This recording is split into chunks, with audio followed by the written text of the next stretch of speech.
Hello, friends, and welcome to the Book Nook. My name is Pastor Josiah, and I am so excited and glad that you can join us today. Happy Juneteenth! For those of you who are celebrating this for the first time, or for those of you who have been celebrating it for as long as you can remember, I want to say Happy Juneteenth. It is a great time to remember not only the beauty of our existence here in America, but also our struggle here in America. This holiday is celebrated on June 19th, and it is also one of the favorite holidays of my family and many families that I know. So, friends, I don't want to tell you all about Juneteenth today. I have my friends Matt and Mobley from Brain Pop who are going to help us learn a little bit more about what Juneteenth is. Matt and Mobley, can you tell us what Juneteenth really is all about? Sure. Juneteenth is short for June 19th. On that date in 1865, enslaved people in Galveston Bay, Texas learned they were free. 2,000 Union troops showed up with the news. The Civil War was over, and so was slavery in the South. The news had taken a while to reach Texas, the westernmost state in the Confederacy. Juneteenth celebrates that day, when the last enslaved people in the South were set free. The Emancipation Proclamation had made it official. That was an executive order issued by Abraham Lincoln in the middle of the Civil War. It said that all enslaved people in the states, in rebellion against the United States, shall be then, thenceforward, and forever free. Meaning, it applied to the Confederate States, but not to the slave states that stayed in the Union. That's because Lincoln wanted to keep his allies in those states happy. Slavery continued there for months after the Civil War ended. The 13th Amendment outlawed it across the land in December 1865, a half year after Juneteenth. Well, the Emancipation Proclamation was still a big step forward. For one thing, it allowed black men to enlist in the Union military. Nearly 200,000 black troops went on to fight for the freedom of their brothers and sisters. But more importantly, it placed the Union squarely on the side of freedom, which meant enslaved people could escape across Union lines, and 500,000 of them did. Every Union victory brought an expansion of freedom. In each area of the Confederacy it conquered, enslaved people were freed.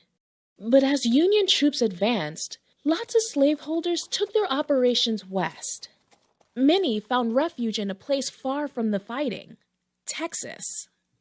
Until Major General Gordon Granger came to Galveston on Juneteenth. Standing on the balcony of the Confederate headquarters, he read from General Order No. 3.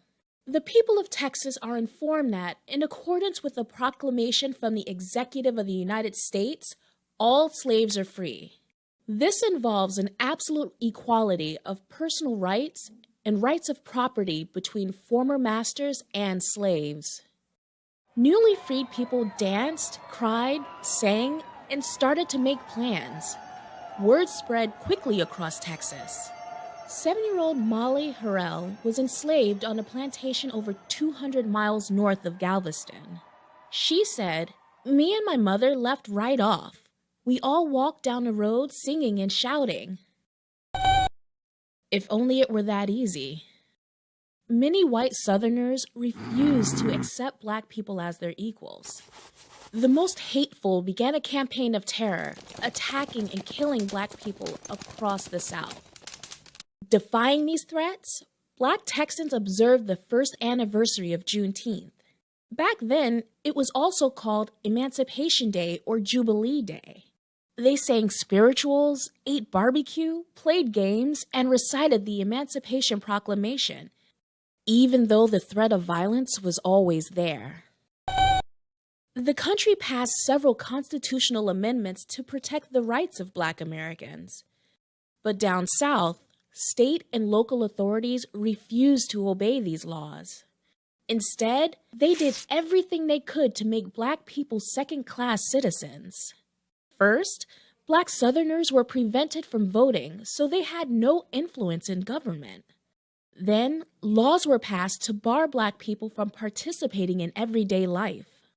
They couldn't eat with white people, go to the same schools, or use the same water fountains. Black citizens had to live in separate neighborhoods and could only hold lower-paying jobs.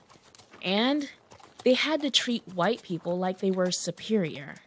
Try to fight it, and you risked jail time, violence, and even death. This policy of segregation, or separation, lasted for 100 years. Still, Juneteenth persevered. Celebrating became an act of resistance and a show of strength, and Black communities got creative about making celebrations possible. Because of segregation, many public parks were off limits to Black Texans, so they sometimes pooled funds to purchase their own land. In Houston, in 1872, ministers raised money to buy 10 acres, creating Emancipation Park. It became a safe place to gather on Juneteenth for decades. Smaller celebrations were held in people's homes and in churches, too. Juneteenth slowly spread through the country beginning in the 1910s. That was the start of the Great Migration, when millions of Black Southerners sought a better life in the North. As people from Texas joined the migration, the holiday went with them. Then, during the 1950s and 60s, Juneteenth got even bigger.